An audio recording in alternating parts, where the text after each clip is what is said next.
The twilight in the Georgia suburbs cast a radiant golden hue over Oak Grove Cemetery, where rows of headstones stood silently amidst green grass and ancient oaks.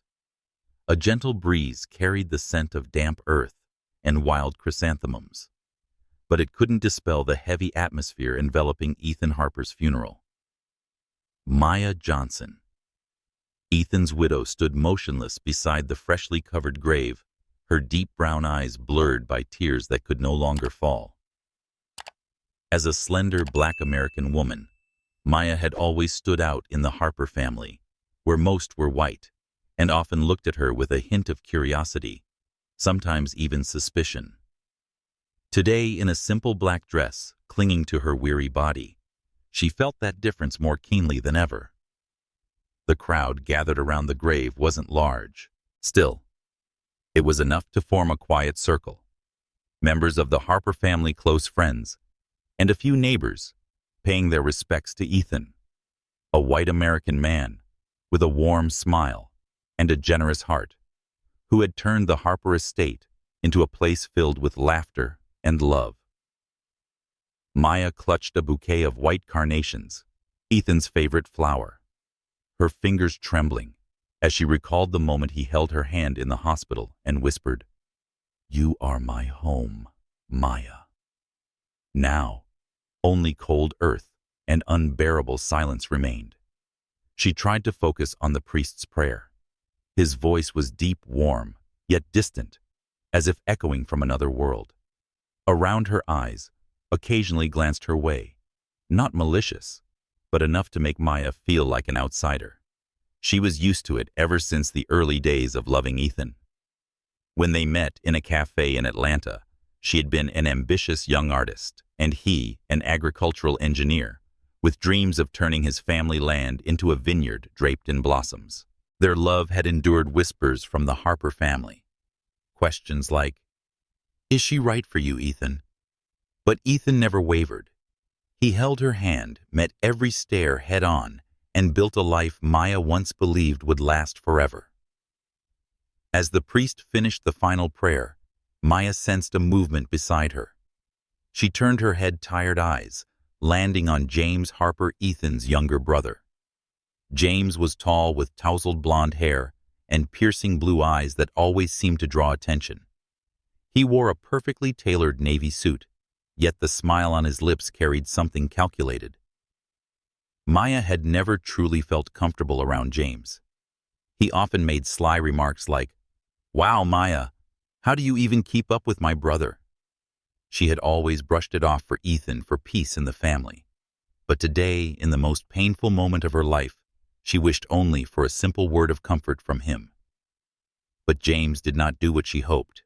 To everyone's astonishment, he stepped closer to Maya, then slowly knelt on one knee in front of Ethan's grave. The crowd held its breath. A soft laugh rang out somewhere, then quickly died. James pulled a small black velvet box from his pocket and opened it, revealing a diamond ring that sparkled in the sunset. "Maya," he said, voice low but clear, like a speech on stage. "Ethan loved you deeply. He wouldn't want you to be alone or struggle alone. Let me take care of you. Marry me, Maya." Time seemed to stop. Maya felt her chest tighten and her breath caught in her throat. She looked down at James, then at the ring, then back at Ethan's grave, where the man she loved had been laid to rest just hours ago. The murmurs began. Faces in the crowd reflected a swirl of emotions: shock, pity, even amusement. Olivia, Maya's 16-year-old daughter, stood nearby, wide-eyed and confused. Noah, her 19-year-old son, bowed his head, unable to face the scene. Ethan's mother, Eleanor, covered her mouth but said nothing. Their silence stabbed at Maya like 100 needles. Blood rushed to her face, burning. The ring in James's hand wasn't a symbol of love. It was a declaration of possession, a ploy to turn her into a prop in his theater. She thought of Ethan, of all the times he stood up for her against whispers about her skin color, of how he called her his fire. And now, here at his final resting place, James dared to turn her grief into a public spectacle. Maya clenched the bouquet so tightly that the stems snapped in two. She wanted to scream to slap James across the face, but she knew every eye was on her, waiting to judge her reaction. If she lost control, what would they say? That she was too emotional, not strong enough to handle her loss. She couldn't give them that chance.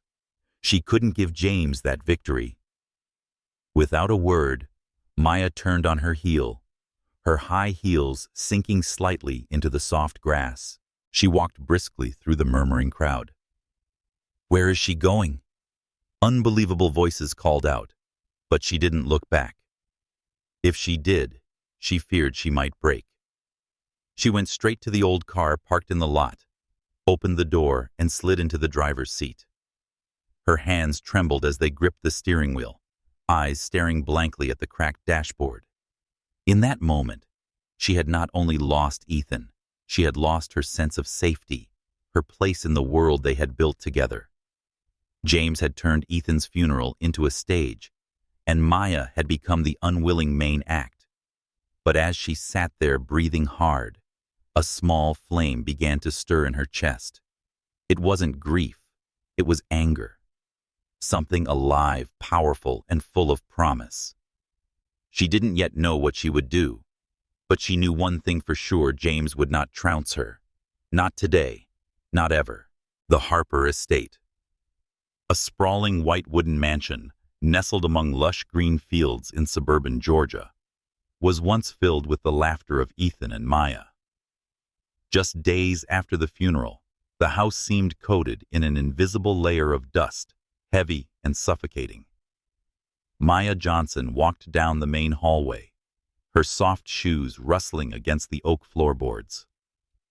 Her eyes glanced over the family photos hanging on the wall, moments of happiness that now felt like they belonged to another life. She paused in front of a photo of her and Ethan in the vineyard, hand in hand, summer sunlight glowing on his face. The pain clenched her chest, but she forced herself to keep walking, unwilling to drown in memory.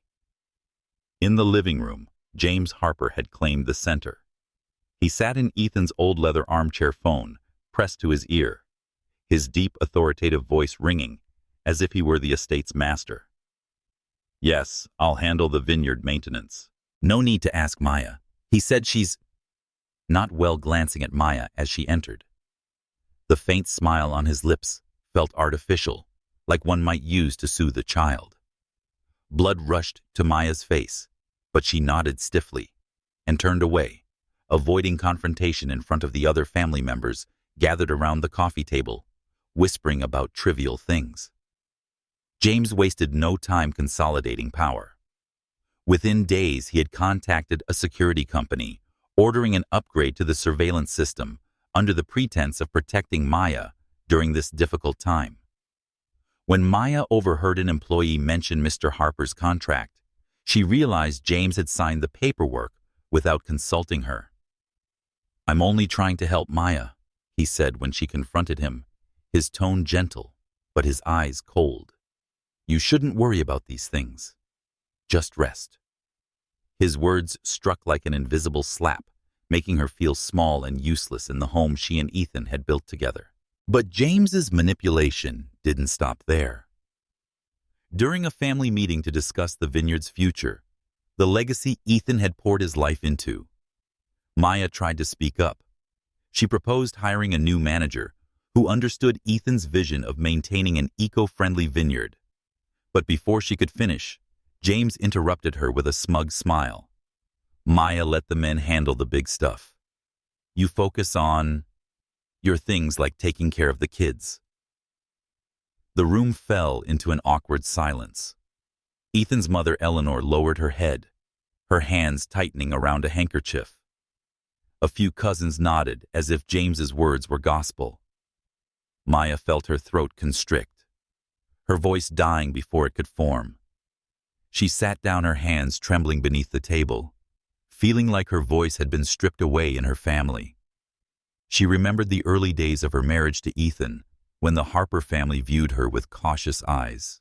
As a black woman entering a traditionally white upper-class family, Maya had learned to smile through careless questions like, "Where did you grow up to meet Ethan?" or, "Are you sure you're cut out for country life?" Ethan always stood by her, holding her hand under the dinner table, whispering, "They'll learn to love you the way I did." Slowly, she proved herself not just as Ethan's wife, but as a strong, intelligent woman who helped turn the estate into a warm, welcoming home. But now without Ethan, she could feel the old stares creeping back sharper than before, and James was the one reigniting them. Maya's isolation became even clearer when she realized James wasn't just manipulating her, but those around her too. One afternoon, she found Olivia, her 16-year-old daughter, in the kitchen. Maya tried to connect. "What do you think about me opening a small wine-tasting booth at the vineyard?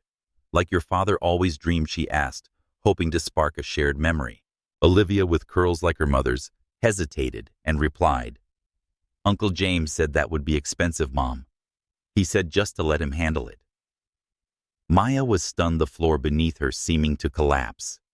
Even her daughter, who used to snuggle up to her, listening to Ethan's stories, was now pulled in by James's words.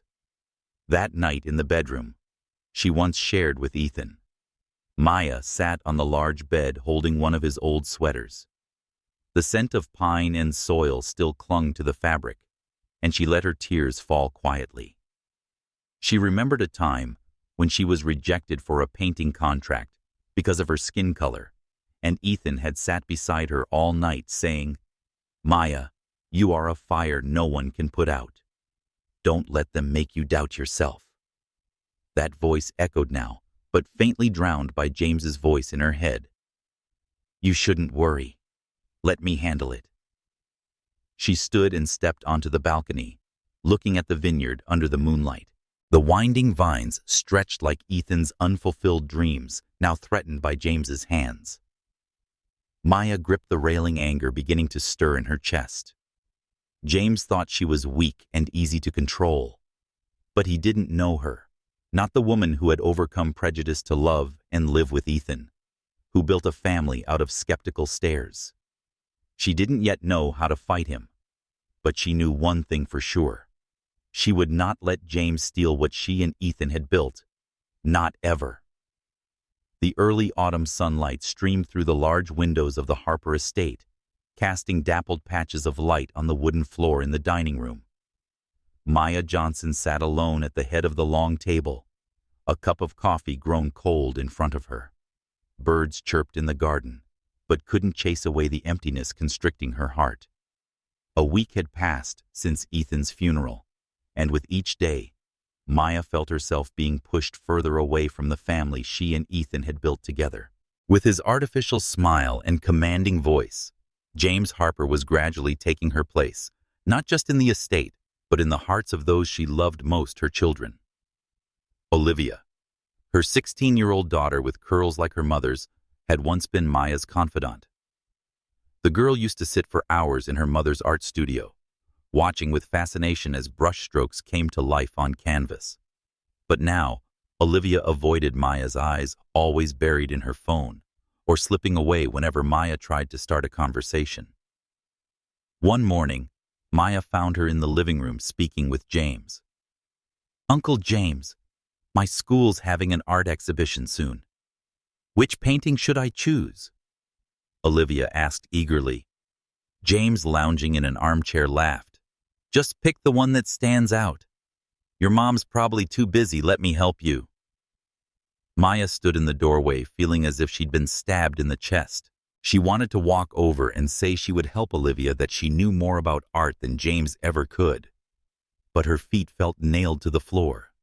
She turned away, unwilling to let her daughter see the tears welling up.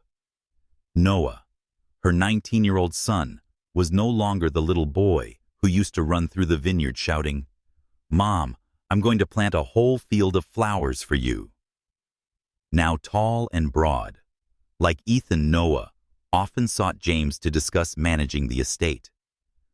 One afternoon, as Maya was organizing papers in Ethan's office, Noah entered holding a folder. "Mom, Uncle James said I should look over these land lease contracts.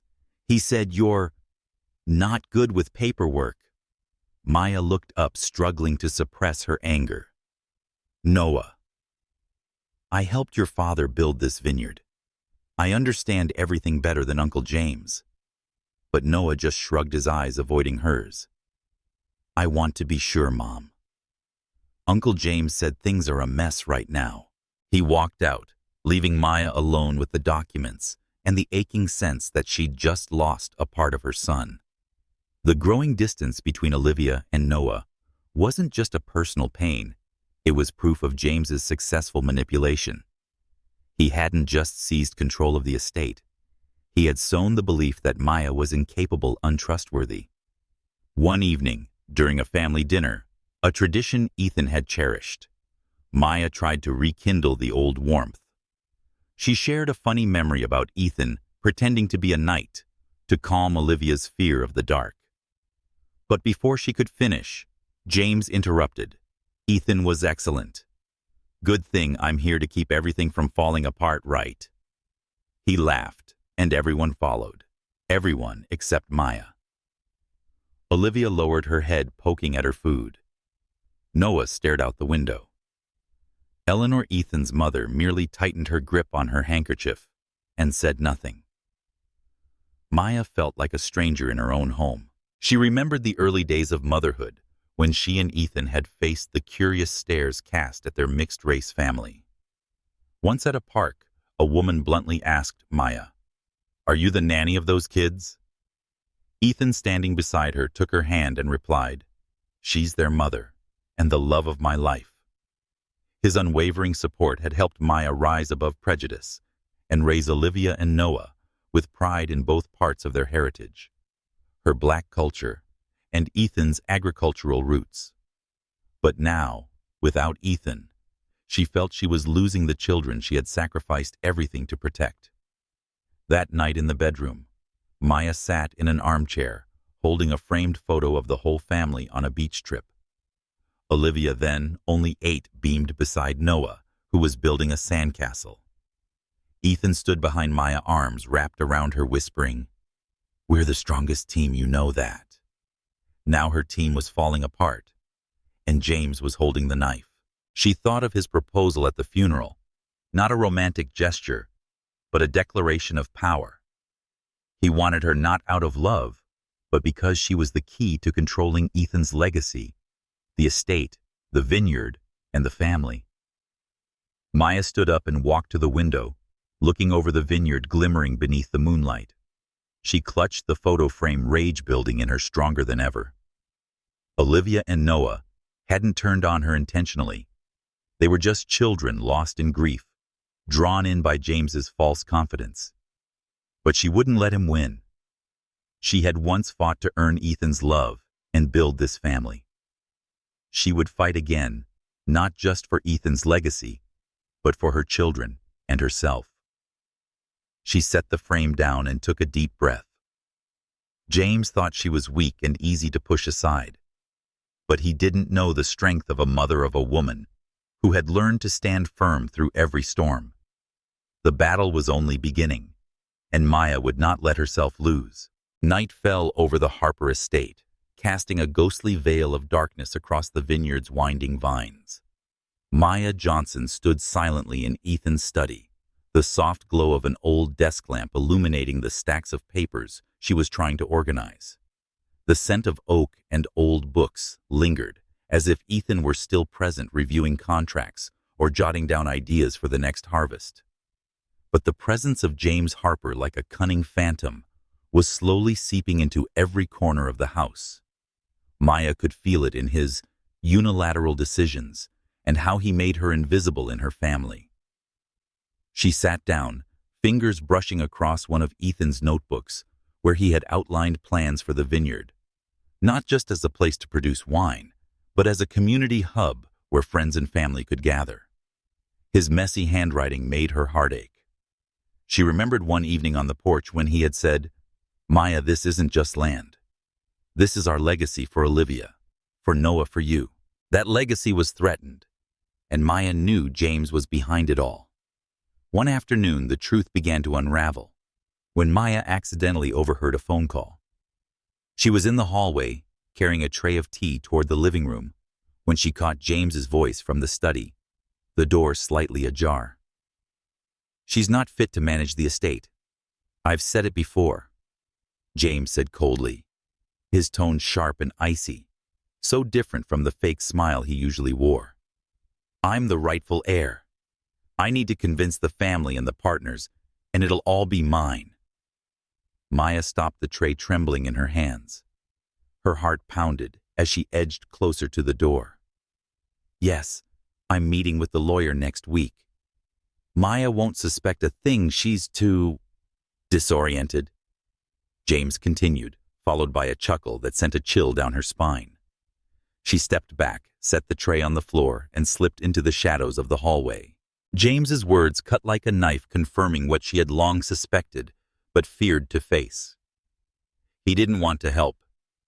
He wanted to seize everything Ethan left behind: the estate, the vineyard, and the family's control. But why? Maya searched her memory, trying to recall any clues about James's true nature. She remembered stories Ethan had told often, with a hint of sorrow. James was the younger son, always living in Ethan's shadow, the gifted older brother, adored by their parents, successful in everything he did. James, by contrast, was often labeled the failure of the Harper family. He had tried business ventures that flopped, borrowed money from Ethan to pay off debts, and always carried a silent jealousy. When Ethan married Maya, a strong black woman with a fierce spirit, James scoffed at the wedding, whispering to a friend that Ethan loves playing the hero, right? That envy, Maya realized, had been simmering for years. Ethan's death was James's chance to prove himself not just to the family, but to himself. By controlling Maya, whom he saw as weak in her grief, James could take the estate and rewrite his narrative from the family's failure to the Harper family's savior. The proposal at the funeral, she now understood, was never about love. It was a strategic move. If Maya had accepted, she would have become his puppet, handing over Ethan's legacy without legal resistance. She stood and stepped out onto the small balcony connected to the study. The night breeze carried the scent of earth and dry leaves, cooling the fire inside her. She looked down at the vineyard, once Ethan's life's work, now threatened by James's grasp. A flame ignited in her chest. James had underestimated her. He thought she was just a vulnerable widow, another black woman who would bow under the weight of a powerful white family. But he didn't know she had already faced those stares of prejudice when she married into the Harpers. She had stood tall through whispers that said she didn't belong. Ethan believed in her and loved her for her strength, and she would not let him down. Still, Maya knew she couldn't act recklessly. James had already swayed Olivia and Noah and convinced the family that she was incapable. He'd cast her as unstable if she confronted him now, cementing his narrative. She needed time. She needed evidence. She needed a plan. She returned to the desk and opened Ethan's notebook, searching for any clue he might have left behind. On one page, she saw a small note written in blue ink. "Talk to Daniel Carter about the trust. Safe for Maya and the kids." Daniel Carter. Maya remembered was Ethan's former lawyer, a close friend he had always trusted. Her heart raced. Maybe Ethan had seen this coming all along. Perhaps he had already prepared a way out. She closed the notebook, tucked it into the drawer, and deeply breathed. James might think he was winning, but didn't know who Maya Johnson was. She was the woman who had broken through prejudice to love and live beside Ethan, who had built a family from skeptical stares, and who had raised 2 children with fierce, unwavering love. She would not let James steal Ethan's legacy. She would not let him drive a wedge between her and her children. This battle, she swore, would end with her standing strong, not as a victim, but as a warrior. Rain drizzled over the roof of the Harper estate, each drop sliding down the windows like endless tears. Maya Johnson stood in the bedroom, the dim light from the bedside lamp casting a soft glow on the small suitcase open on the floor. It had been 2 weeks since Ethan's funeral, and with each passing day, she felt more suffocated by James Harper's presence. He hadn't just taken over the estate and turned her children against her. He had planted seeds of doubt in her mind, making her question whether she was strong enough to fight back. Tonight, as the sound of rain blended with hushed conversations from the family downstairs, Maya knew she couldn't stay another minute. She looked around the room that had once been her and Ethan's refuge. The large bed, with its plaid blanket where they once lay holding each other dreaming of the future. The painting she had made for Ethan, a field of white carnations beneath a golden sunset hung on the wall, now a painful reminder of everything she had lost. She remembers one night, sharing her fear of never being accepted by his family, Maya, with Ethan. He had said, holding her hand, "Maya, you are the fiercest flame I've ever known. No one, not even my family, can put you out." Those words had once been her strength, but now they were drowned out by James's voice. "She's not strong enough. Everything will be mine." Olivia and Noah's betrayal had been the final straw. That afternoon, Maya had tried to talk to Olivia about joining an art class. "Uncle James said I should focus on school, Mom. The painting's not that important," the girl cut in. In another moment, Noah asked about the family's bank account. When Maya offered to review it with him, he shook his head. "Uncle James already looked at it, Mom. You don't need to worry." Their words didn't just wound her. They made her feel like she was losing herself. The strong mother, the inspiring woman who once taught her children love and resilience, was slipping away. She couldn't face James yet. He had built a network of control within the family, turning her into an outsider. If she stayed, she would break, or worse, become the puppet James wanted her to be. She needed space. She needed time to reclaim the strength Ethan had always believed in. With trembling hands, she packed a few clothes, her journal, and Ethan's old sweater into the suitcase. She paused before her dresser, where a family photo stood, her, Ethan, Olivia, and Noah smiling brightly on a beach trip. She gently stroked the image and whispered, "I'll come back, my loves. I promise." Under the rain, Maya quietly left the estate, her old car gliding past the iron gates without a sound. She left no note and didn't reply to Noah's text asking if she'd be home for dinner. She drove south toward a small coastal town in South Carolina, a place she and Ethan had once visited during their early years together. It was a quiet place with weathered harbors and faded wooden homes where they had promised to return when the world felt too heavy. Now, Maya's world wasn't just heavy, it was shattered. After hours of driving, she arrived at a small inn called Harbor's Rest, beside an old coffee shop. The older woman at the front desk, with silver hair and a kind smile, didn't ask many questions when Maya signed in under a false name. The room was small, with peeling walls and a creaky window, but when Maya closed the door, she felt a strange sense of relief. For the first time in weeks, she wasn't under James's watchful eye or the judgment of the Harper family. She set down her suitcase, sat on the bed, and let the silence envelop her. She pulled out Ethan's sweater and held it to her face, breathing in the lingering scent of pine and soil he had always loved. Memories rushed in meeting Ethan for the first time at a cafe in Atlanta when he spilled coffee on her shirt and apologized shyly.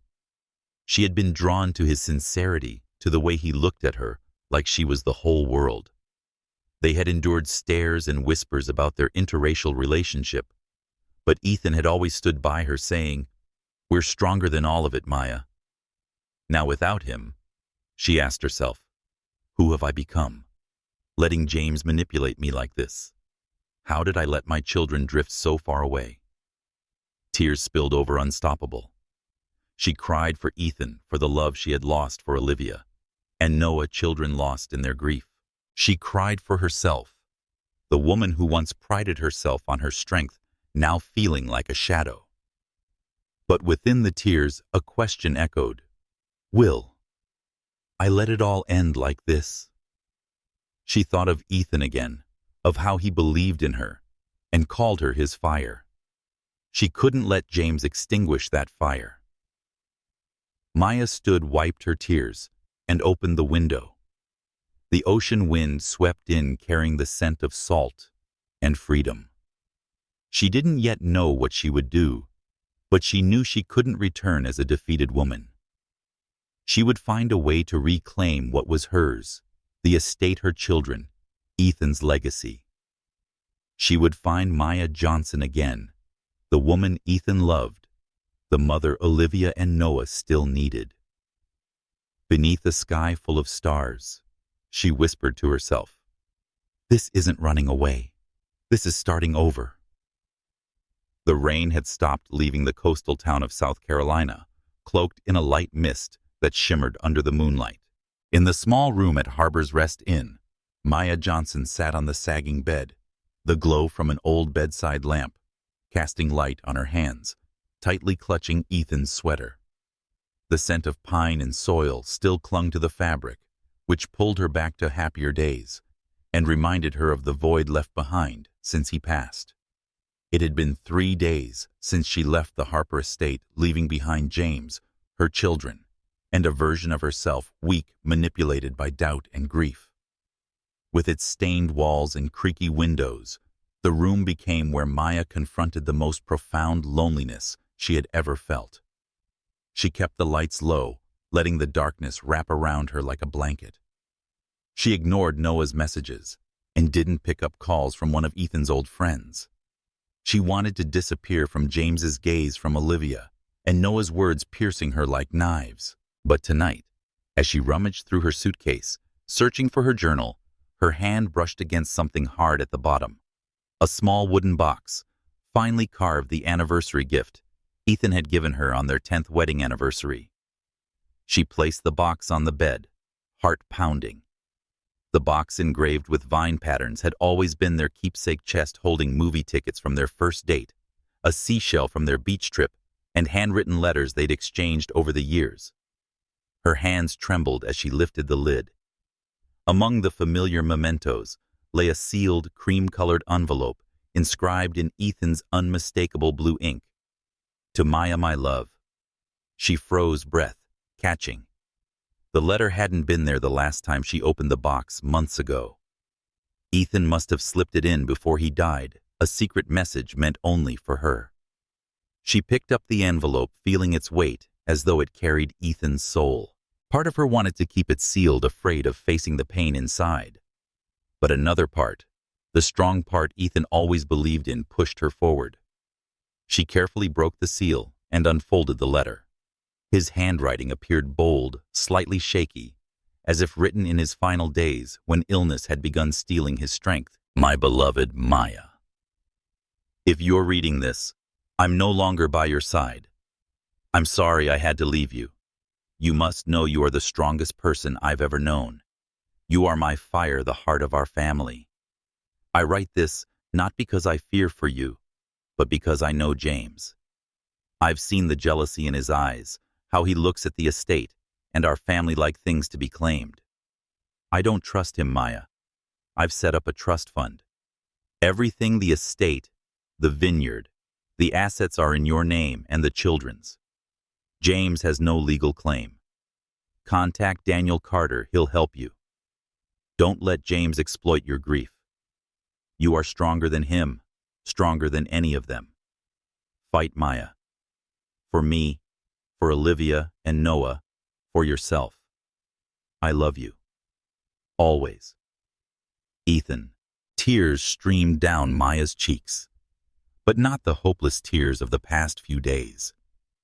These were tears of awakening, of gratitude, of resolve. Ethan's letter was a spark ablaze, cutting through the darkness that had choked her. He had seen the threat James posed. He had trusted her enough to prepare an escape route. She thought of all the times Ethan had called her his fire, when she stood firm against prejudice from the Harper family and rose after losing art commissions due to her skin color.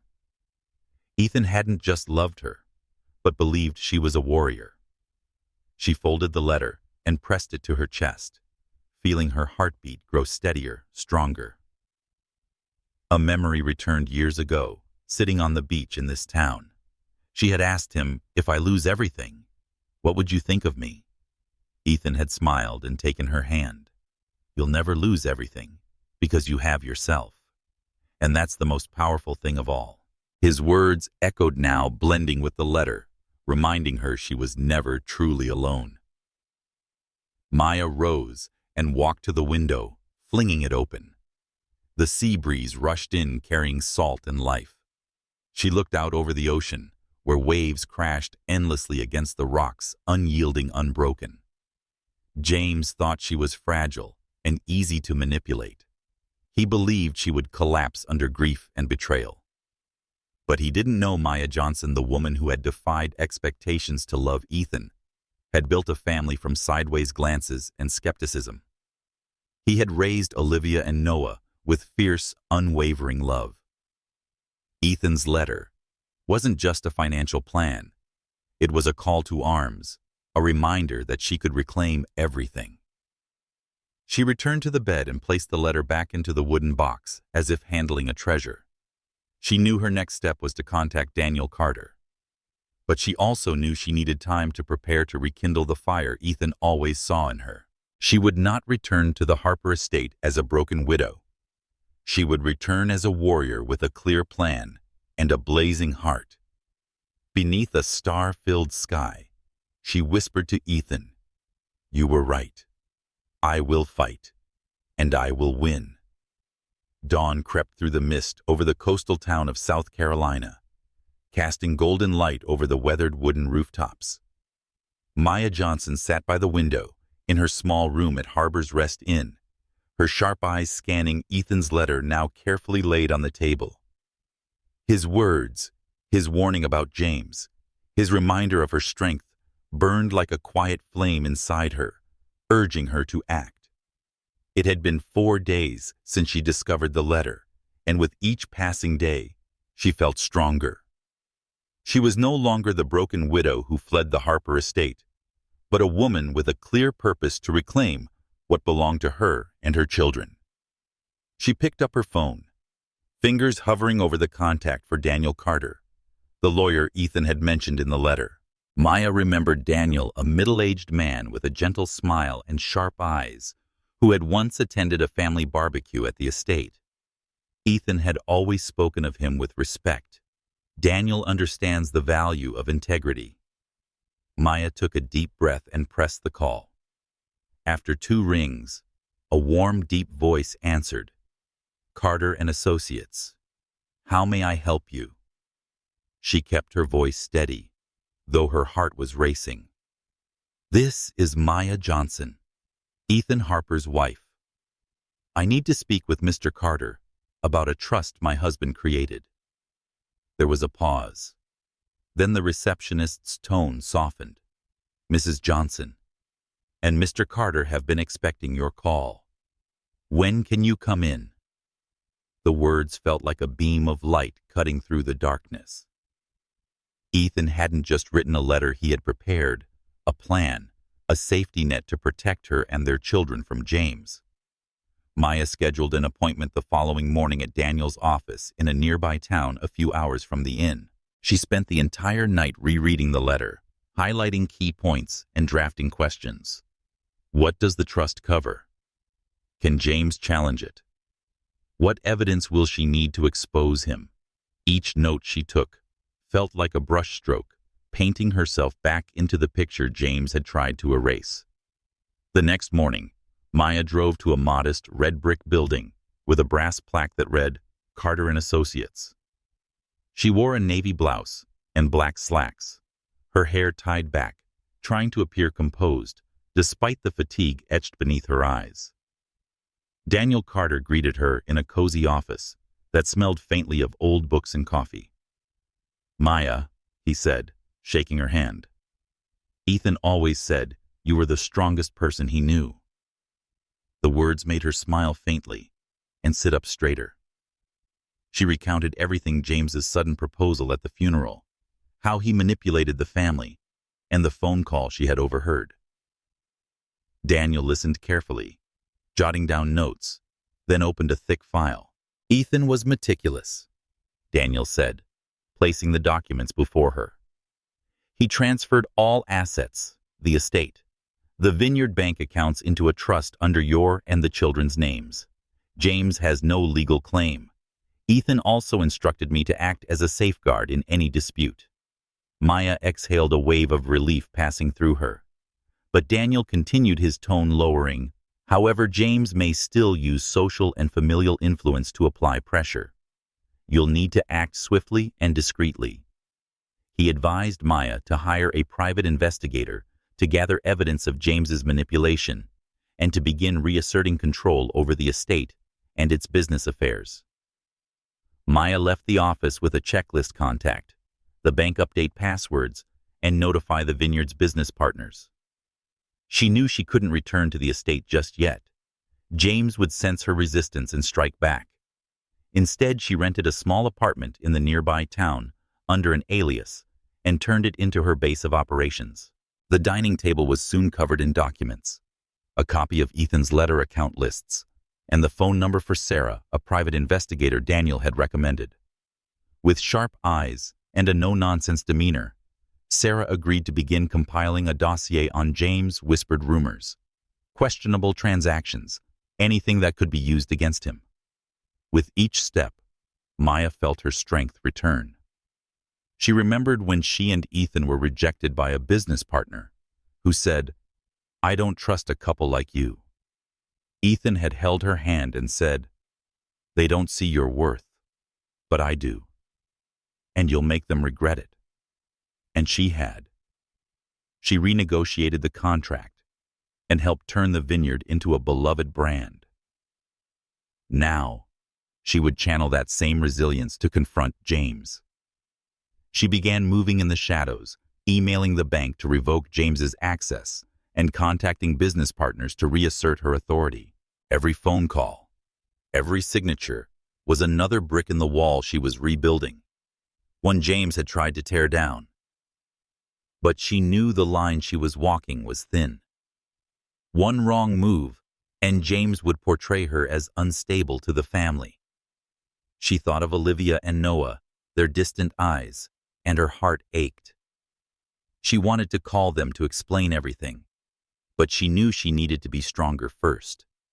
She needed indisputable proof. That night in the dim apartment, Maya sat at the table, the flickering flame of a single candle illuminating Ethan's letter. She gently ran her fingers over his handwriting and whispered, "You gave me the weapon, Ethan. Now I'll use it." She was no longer the woman who ran through the rain in grief. She was a warrior, and the battle had only just begun. The afternoon sun faded over the nearby town, where Maya Johnson had transformed a small apartment into her secret command center. Notes, document copies, and contact lists covered the dining table, each piece a step forward in her mission to reclaim the Harper estate from James. Ethan's letter sat with quiet reverence beside a flickering candle, a flame that reminded her of her purpose. But Maya knew that even with the trust fund and Daniel Carter's legal support, she could not fight alone. James had spread rumors eroding her reputation in the eyes of both her family and the community. To confront him, she needed allies, people who believed in her and once knew that she and Ethan were an unstoppable team. She decided to reach out to Ethan's old friends, those who had been part of building the Harper vineyard. One morning, she drove to Clara's Sweet Haven, a bakery in the center of town, run by Clara Thompson, an older black woman with a warm smile, and once a close friend of Ethan. Clara had stood by Maya in the early difficult days when the Harper family viewed her with wary eyes because of her skin color. Maya remembered one local fair where a customer refused to buy vineyard wine because a black woman was managing it.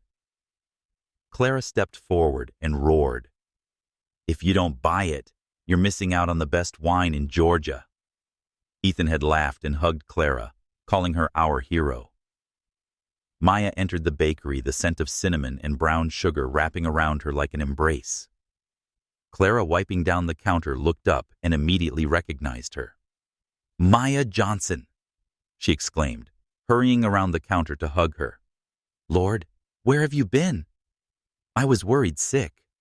Maya smiled, but her eyes remained serious. They sat in a corner of the shop with steaming cups of coffee.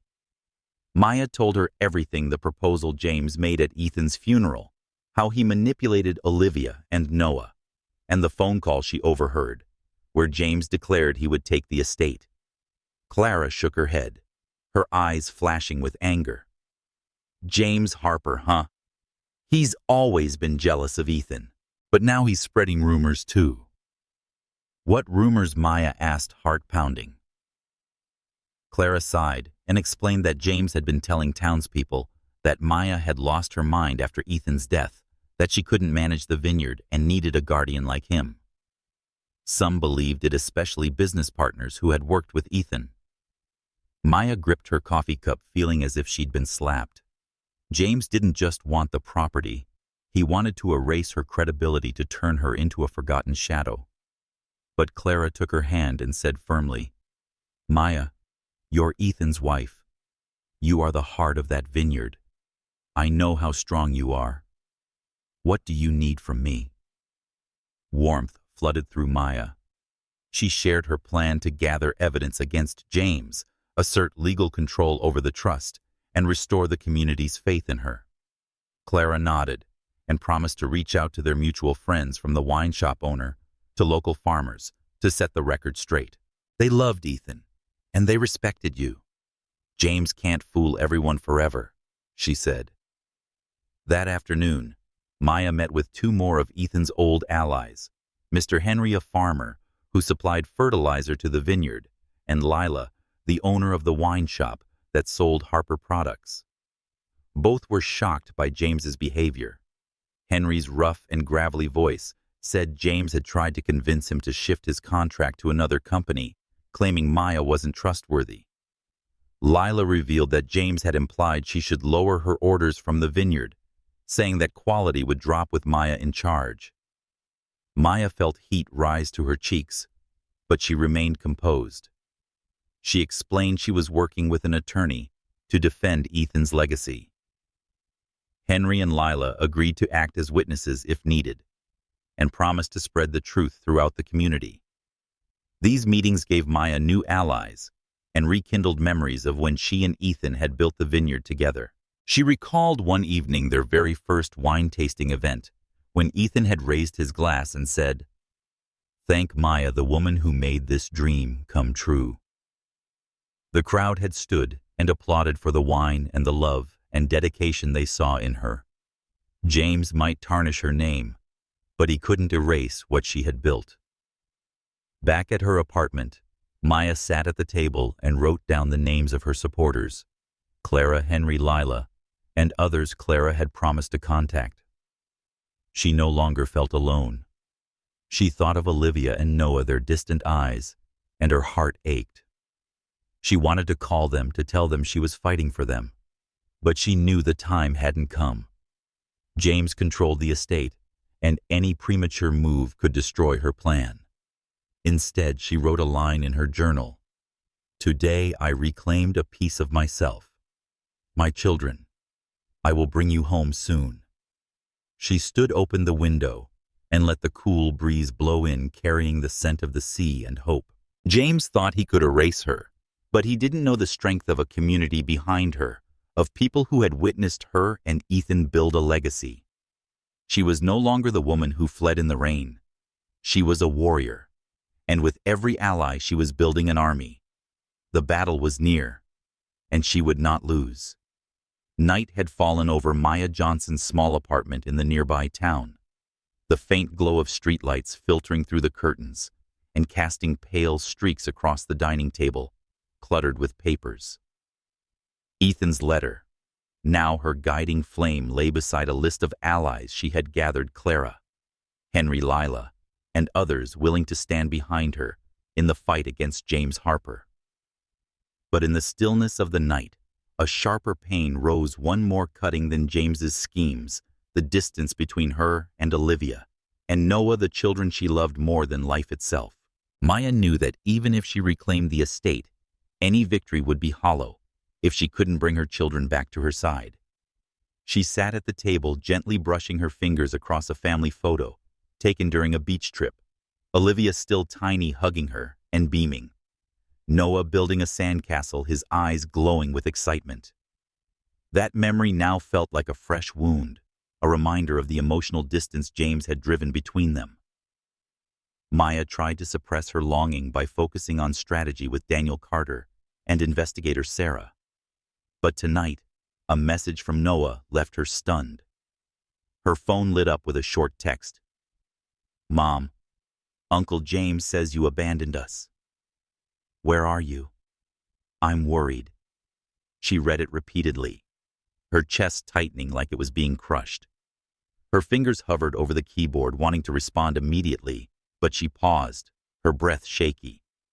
Minutes later, another message came, this time from Olivia. "Mom, everyone says you're not okay. Why won't you come home? I need you." Though brief, Olivia's words stabbed even deeper. Tears welled in Maya's eyes, but she wiped them quickly. She couldn't break now. She knew these words didn't fully come from her children. James had planted doubt, twisting their grief into a weapon. He had convinced them that she was unstable, untrustworthy, and now her children stood at a painful crossroads, torn between love for their mother and James's manipulation. She stepped onto the apartment's small balcony, letting the night breeze cool the heat inside her. She thought of her years as a mother, how she and Ethan had raised Olivia and Noah in a world that didn't always embrace their multiracial family. She remembered when 6-year-old Olivia cried after classmates teased her for being different. Maya had hugged her and said, "You are the most beautiful blend of your father and me. Never let anyone make you doubt that." Ethan had joined them, pulling funny faces, until Olivia laughed, and together they painted a vast, colorful picture to hang in her room. With Noah, she remembered afternoons in the vineyard when he would chase after her, asking, "Mom, what can I do to be like Dad?" She had shown him how to care for the vines and told him, "You only need to be yourself, and your dad will be proud." Those memories brought tears now, but also clarity. Olivia and Noah hadn't turned away by choice. They were children lost in grief, drawn to James's false stability. Maya desperately wanted to call them, to explain she was fighting for Ethan's legacy, for the estate, the vineyard, and their family. But she knew reaching out too soon was dangerous. James would use any contact to strengthen the narrative that she was unstable, driving her children further away. She needed proof. She needed time to become the mother her children could believe in again. She returned to the table, pulled out paper and pen, and wrote a letter to Olivia and Noah. Slowly, deliberately, each word is a promise. "My dear children, I did not abandon you. I'm fighting to protect everything your father left behind, the estate, the vineyard, and our family. Uncle James is not telling you the truth, but I will prove it. Be patient. I will return soon, and we will be a family again. I love you more than anything. Mom." She folded the letter and placed it in an envelope, but didn't send it. Instead, she kept it close, a private vow and a reminder of her most extraordinary mission to bring her children home. She thought of Ethan, how he always believed she could overcome anything.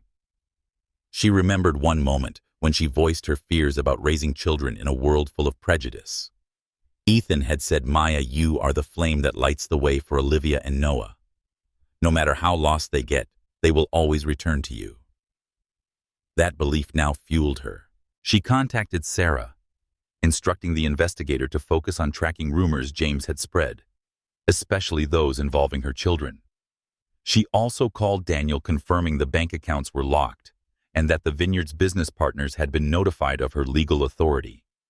That night, Maya sat at her table, the candlelight illuminating Ethan's letter and the family photo.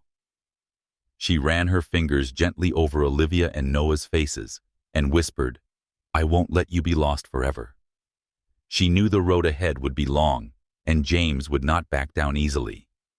But with every step, each ally, each document, each moment she reclaimed her sense of self, she moved closer to the day she would return. She wasn't fighting only for the estate or the vineyard.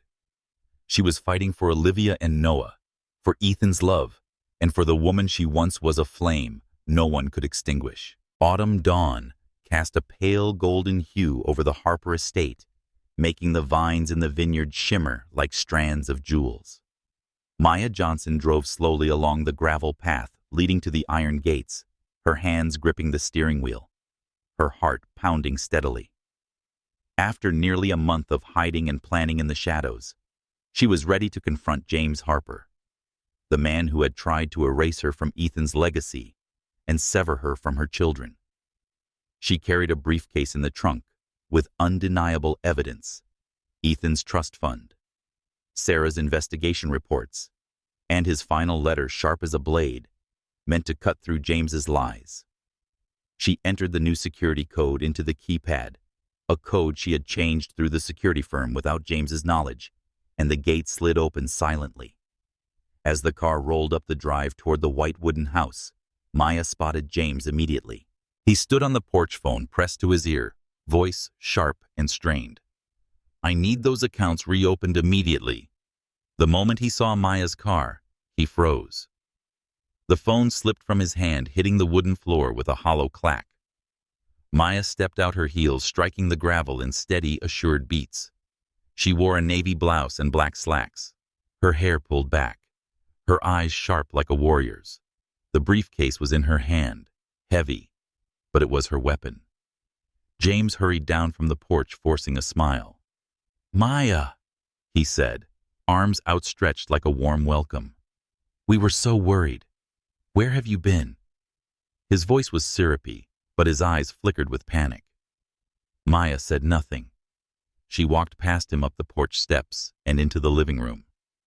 Once warm with Ethan's laughter, the house felt cold, as if James had drained it of its soul.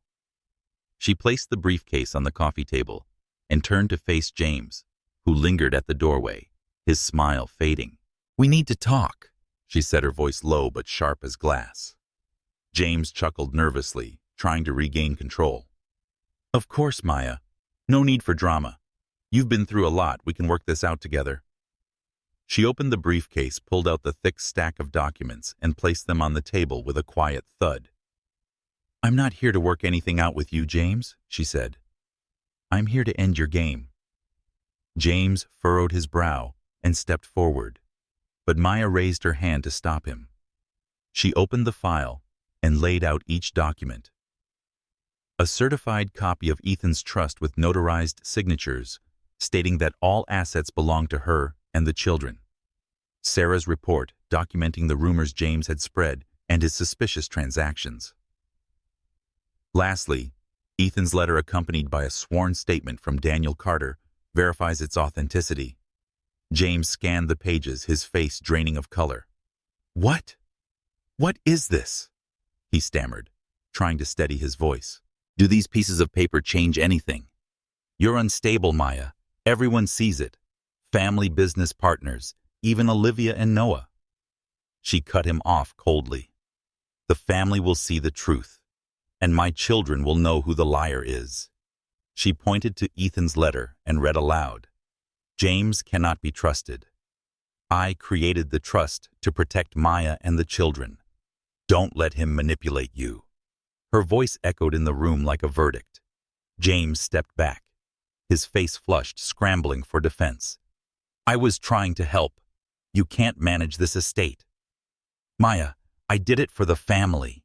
But his voice shook, and Maya saw his false confidence crumble. She stepped closer, eyes locked on his. "You did it for yourself, James. You were jealous of Ethan, of what he built. You thought you could erase me, label me unstable. But you were wrong." She gestured to the documents. "The accounts are locked. The partners have been informed. This estate belongs to me, and you have no claim here anymore. James stood trembling, fists clenched, as if ready to explode.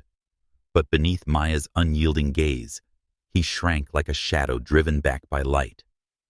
You think you've won, he spat. Do you think you can erase me from this family? Maya's smile was faint, sharp as a blade. You erased yourself, James, when you betrayed those who trusted you. She walked to the front door and opened it wide. Leave. Today. If you return or try to contact me or my children, my lawyer will press charges. James stood motionless, rage and fear flashing in his eyes. Then, with a low growl, he snatched his coat from the rack, stormed past her, and disappeared into the gravel drive.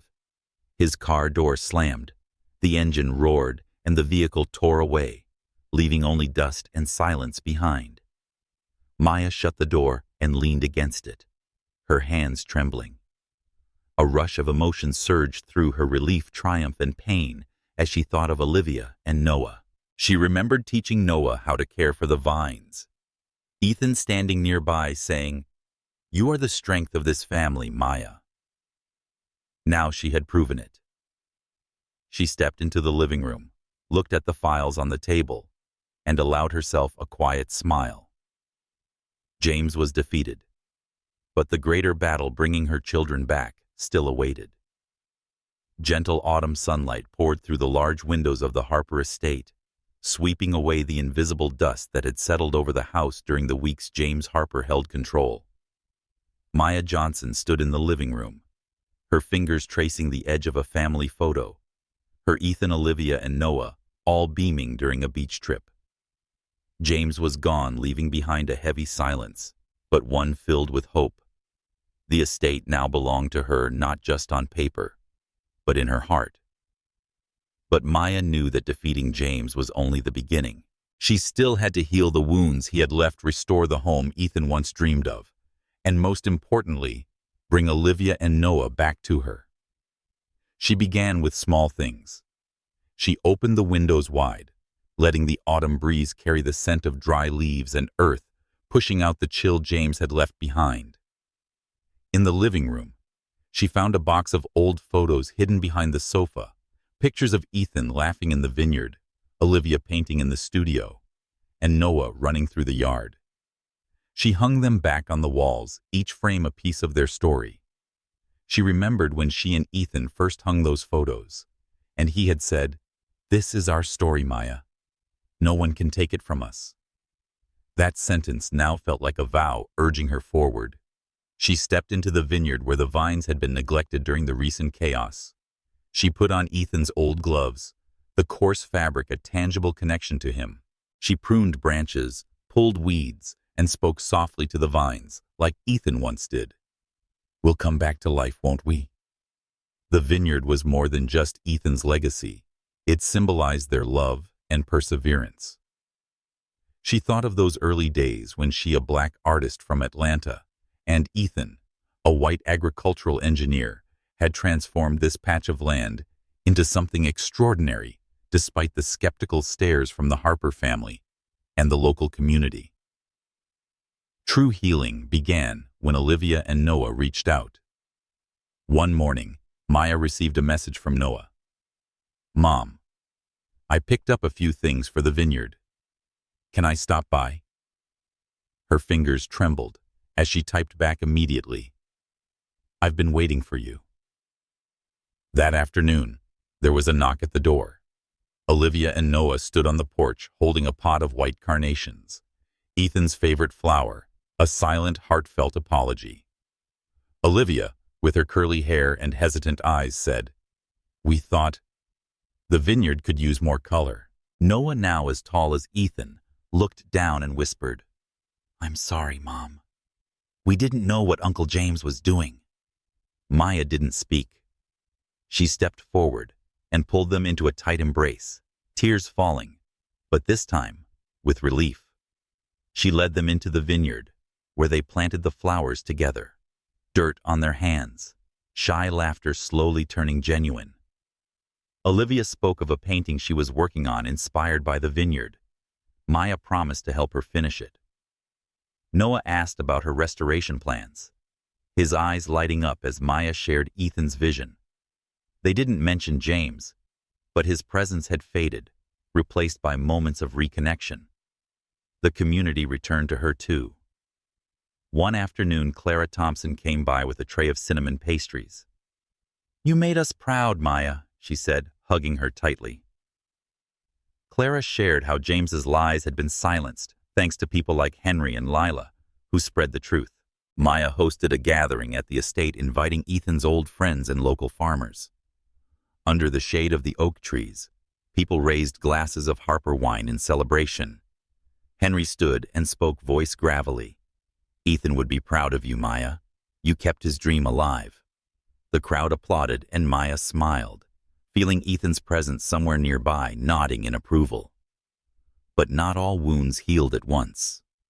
Olivia still had quiet moments, battling the guilt of having believed James. Even though eager to help Noah, sometimes stared out over the vineyard with sadness missing his father. Maya didn't push. She listened. She spent time with them. She let love and patience heal. She remembered when Olivia was once teased at school for her skin color. Ethan had told her, "Give her time, Maya. Your love will bring her back." Maya believed that then, and still did now. And each day she saw her children growing closer. She also resumed the vineyard's restoration. She contacted old partners, assuring them the wine's quality would remain intact.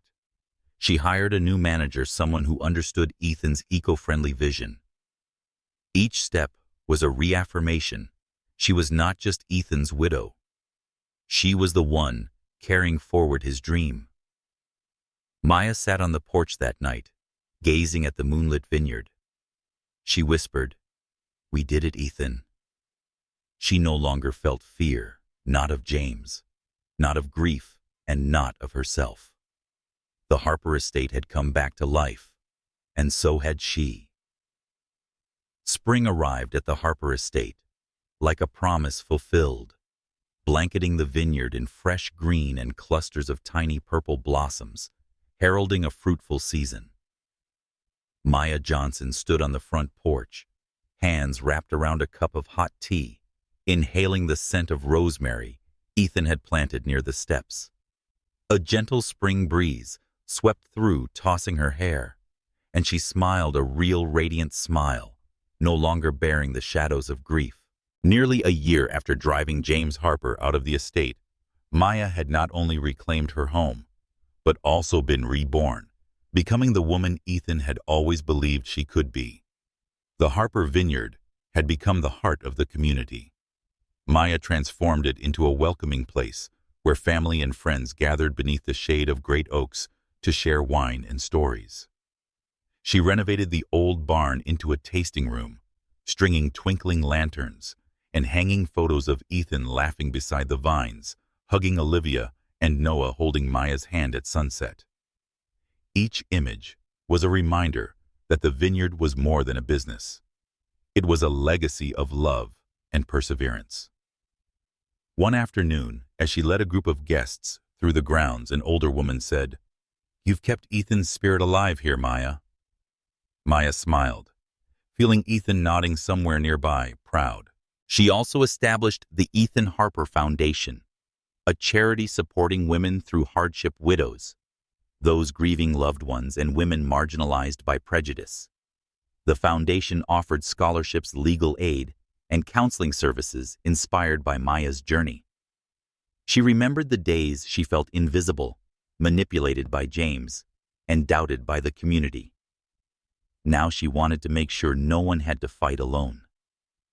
At the foundation's launch event, Clara Thompson, Henry, and Lila stood beside her, raising their glasses in celebration.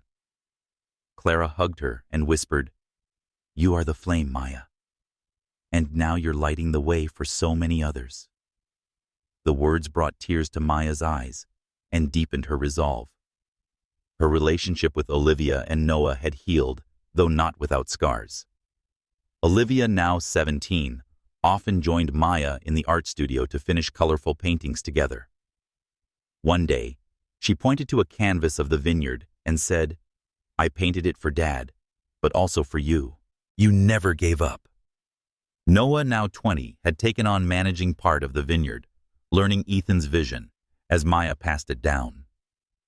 He still had quiet moments when he missed his father, but he always came to Maya to talk. One evening, as the three of them sat on the porch, Noah said, "I'm sorry, but I believed Uncle James' mom. You're stronger than any of us realized."